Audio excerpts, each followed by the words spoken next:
Oh.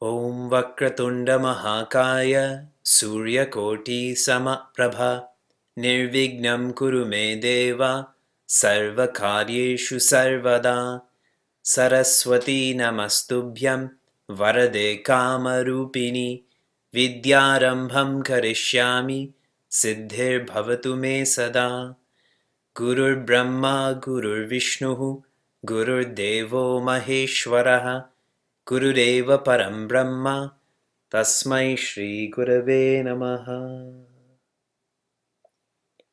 Narayana. Hari Om and greetings from Niagara Falls. An enlightened being is known as Sarvagnya. Sarva means all, and Nya is Jnana. So Sarvagnya means all-knowing. They know everything. Now when we think of this, we think of it very much in terms of a movie, that they see all of these data bits floating around and people's thoughts and so on.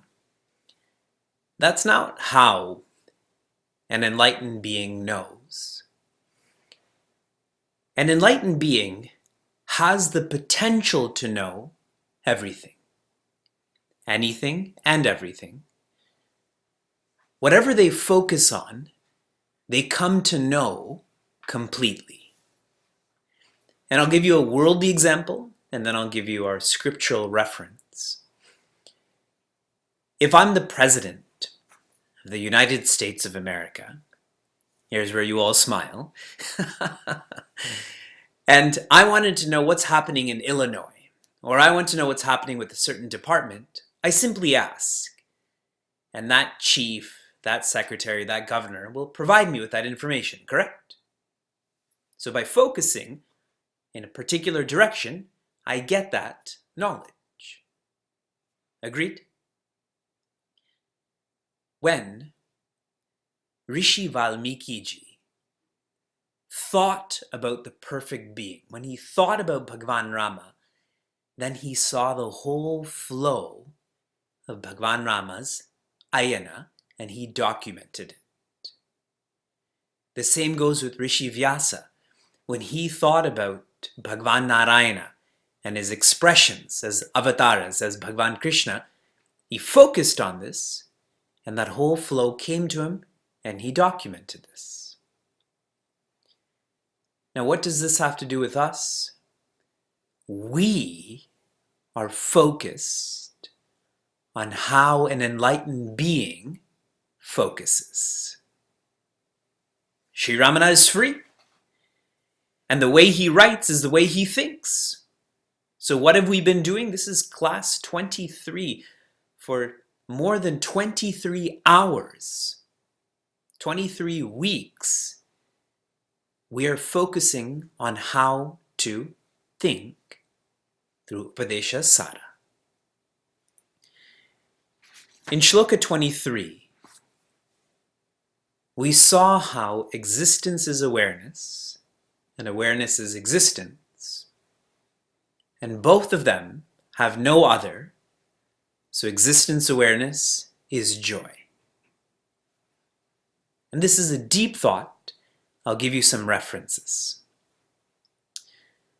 When Manu and Shatarupa engaged in deep practices, deep sadhana, Then Bhagwan Vishnu appeared before them, and he said, "What do you want?"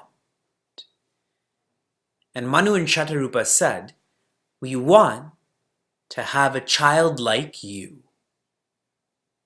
And Bhagwan Vishnu is so gracious, he just said, "Tathastu," let it be. And he left. He returned to Vaikuntha. Now, as he was returning and he's sitting at home, he's thinking, what child is like me? Do you have any ideas of children like Bhagwan Vishnu? And don't say your kids. I've taught your kids. I teach your kids. They are not. Bhagwan Vishnu realized that there is no one like him, that he is incomparable. So Bhagwan Vishnu had to come as Bhagwan Rama. Manu became Raja Dashatha, and Shatarupa became Mother Kaushalya. Infinity is infinity. You cannot compare it, cannot describe it. There is only silence. Right now I was going to say you can't express it, you can't feel it. And those are true, and I can keep on going like that. Infinity is infinity.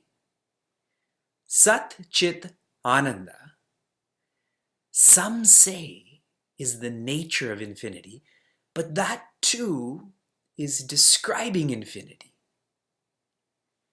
And if you can describe, it's not infinite then. Sat Chit Ananda, or existence, awareness, joy, is the closest description to infinity. The closest. This is what we can orient ourselves to while still remaining quite pure, while still remaining quite in tune with what infinity is. We have to be most vigilant not to assign notions to existence, awareness, joy. One notion we may assign when it comes to awareness is that when I'm asleep, I'm unaware. That's a notion.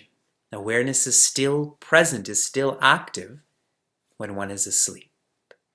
Just because I don't feel happy right now doesn't mean my nature is not ananda. See, there's a notion there too. I read a most lovely name in our Upanishad, so I haven't shared it with Sheila yet, so this is top secret information.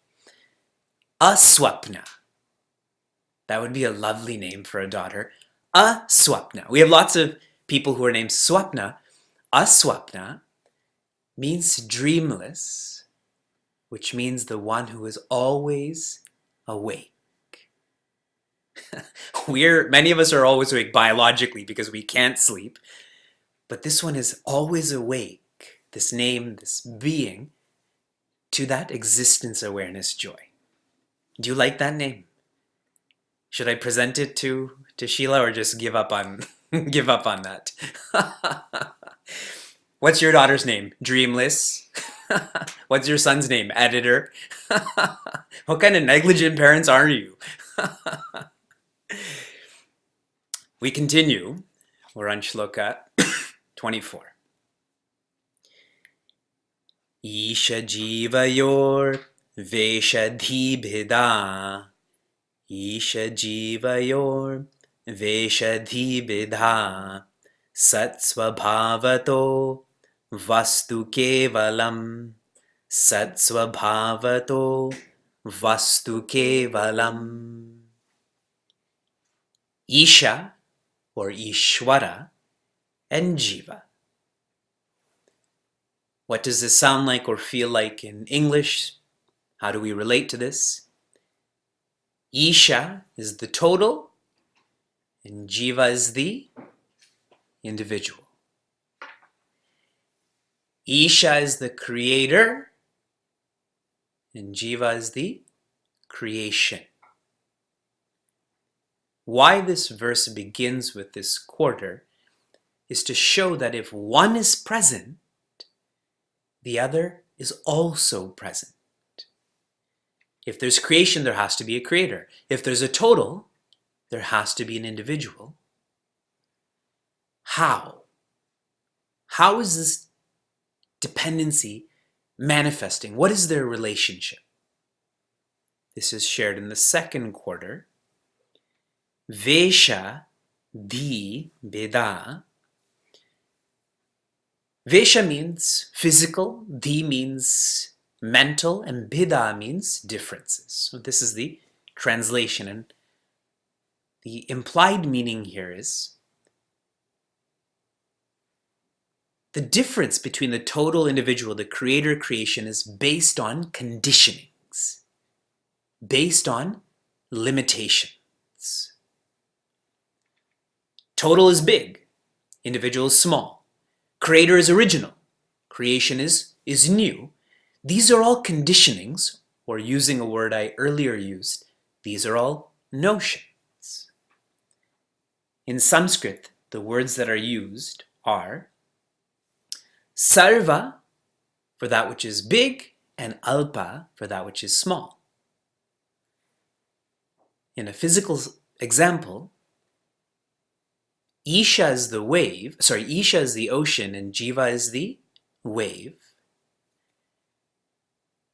All of these differences are conditionings. These conditionings are really the basis for the relationship between Isha and Jiva. And this relationship is a relationship of dependency. If there's a wave, there has to be an ocean. If there's an ocean, there has to be a wave. Are you with me? Okay. That's not the important part. Now here's the important part. What is the source of a conditioning? What is the source of these conditionings of big and small? What is the source of these notions? Avidya, forgetfulness. Where there's forgetfulness, there is descriptions of that which is finite. Yes? And avidya, whatever comes from avidya, is mithya, is an illusion, is relative, is not the most important. And if you want to go deeper into this, some shlokas ago we studied, there's actually no mithya. There's only sat and asat, but there's actually no asat either, so there's only sat. So the source of these conditionings is avidya. And avidya is not. Avidya is asat. So then what happens to the jiva? What happens to the isha? We go to the third quarter. Sat swabhavataha. All there is, all that one is sat. If there's an individual and there's a total, those are conditionings.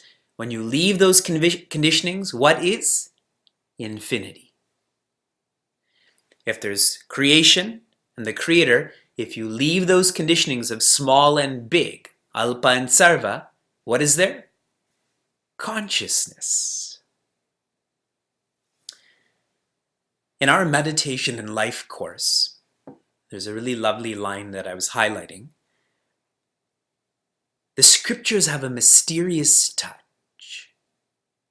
For those who have their hand out, ready to hold on, the scriptures have a mysterious touch in guiding us from the relative to the absolute, from the illusion to reality. And I'll share some references with you. Bhagavan Krishna, in Bhagavad Gita, a lot of us have studied Bhagavad Gita, a lot of us have studied Bhagavad Gita together. Sometimes when Bhagavan Krishna is speaking, when he's teaching, he is referring to himself as creation, as if he's telling Prince Arjuna, we're cousins. Yes? Other times, Bhagavan Krishna is pulling us, that he's not creation, he is the creator. If you think about chapter 11, when Bhagavan Krishna shows his Vishwarupa, all of creation is in that creator. And then he guides us even closer to ourselves, or to the absolute, where he's referring to himself as consciousness. Correct? There's apara, there's para, there's that which is beyond para. Bhagavan is guiding us. Maybe a more popular example that you would have heard. Bhagavan Rama once asks Hanumanji, what does he ask him? Hum aapke hain kaun? There's a lot of Bollywood movies that are taken from our scriptures. This is one of them. And what does Hanumanji respond with? He says, Deha buddhya tu dasoham. From the reference of my body, I am your dasa. I am your servant. That we all know. Jiva buddhya twadamshakaha. From the perspective of the mind, memory, intellect, ego, I am a part, amsha. You are the whole. And atma buddhya tvam eva aham. From the perspective of the spirit, I am you. And he has to say something, because really, he can't say I am you, because there's those differences. He really just is to say I. So Hanumanji, this is in Valmikiji's Ramayanas, very clear about these references, about these perspectives, about these conditions. And what's lovely about this is he never gets lost. And I'll tell you about my own personal practice. When I engage in contemplation or any sadhana, I always remember Brahman, Bhagavan Narayana, and Puja Guruji. And I remember them in Sanskrit, and then I also remember them in English. My mother tongue is English, though I've studied in Sanskrit. And I tell Guruji first, I say, I is nothing. I don't say I am nothing. M becomes quite personal. Then there's separation. I is nothing in reference to you. To Bhagavan Narayana I say, I is yours. Whatever you want to do with this I, you do it. And in what I say to Brahman, I is all. I is all. And by remembering this, how I go about carrying myself and living becomes quite clear. Sat swabhavataha. And the last quarter is a really powerful words. Vastu kevalam. Vastu means material and kevala means alone. Existence is the only material. That's what this means in English. Now, why this is so powerful? You know, when we think of vastu, we think of vastra, correct? We think of clothes. We think about our phones and our homes and so on. But here, Sri Ramana is describing reality as a vastu so intimate. You know, like people talk to Bhagavan and say, tu. You never say tu to someone you love and respect and revere, but you do that occasionally for those who are so close to you, right? So here I feel like Sri Ramana is calling reality vastu. This is just me. These are my clothes. I can do whatever I want. And kevalam. Kevalam sounds like the word kaivalya.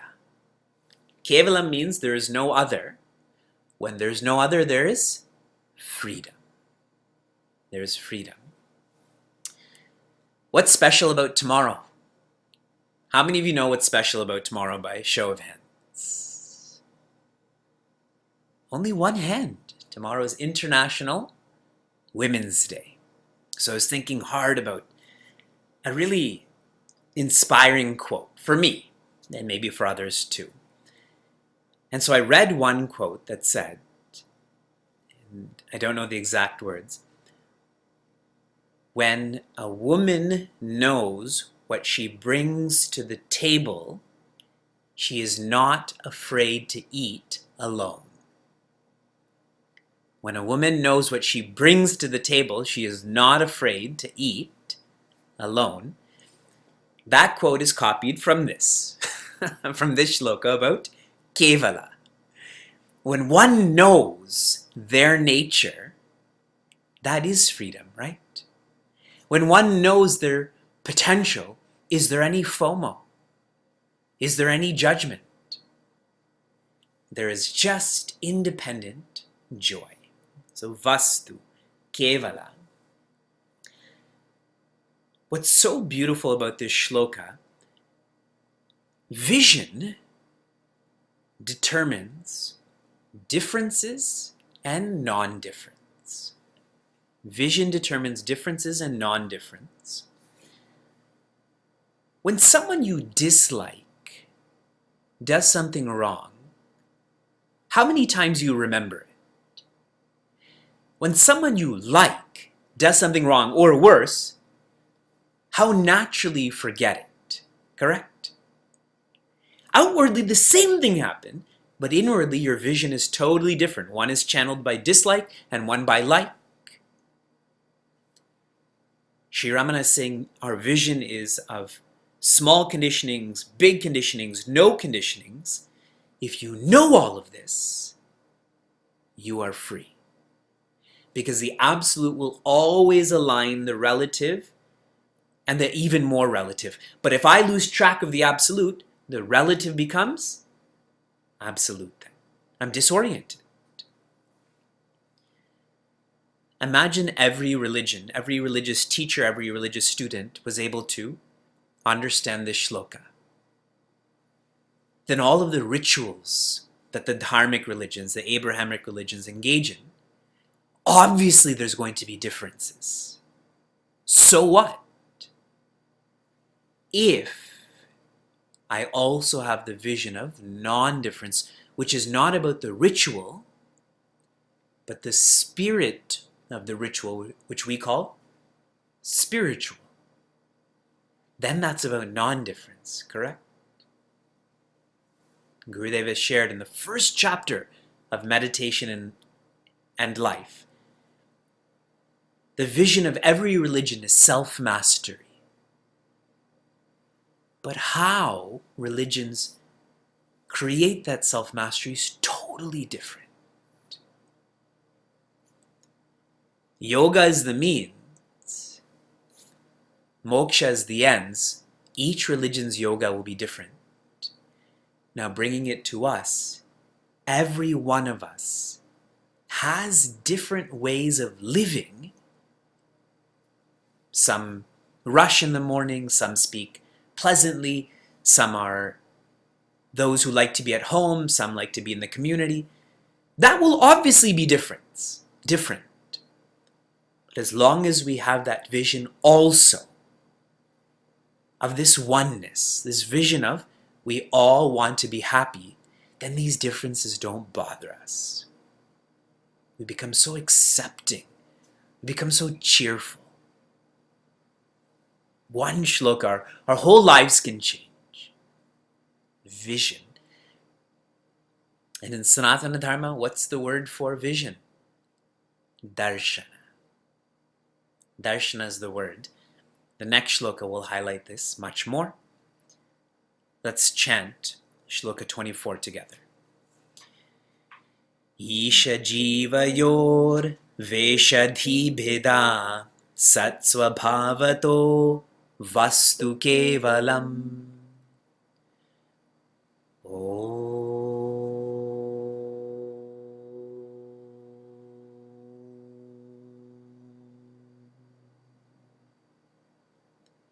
Narayana.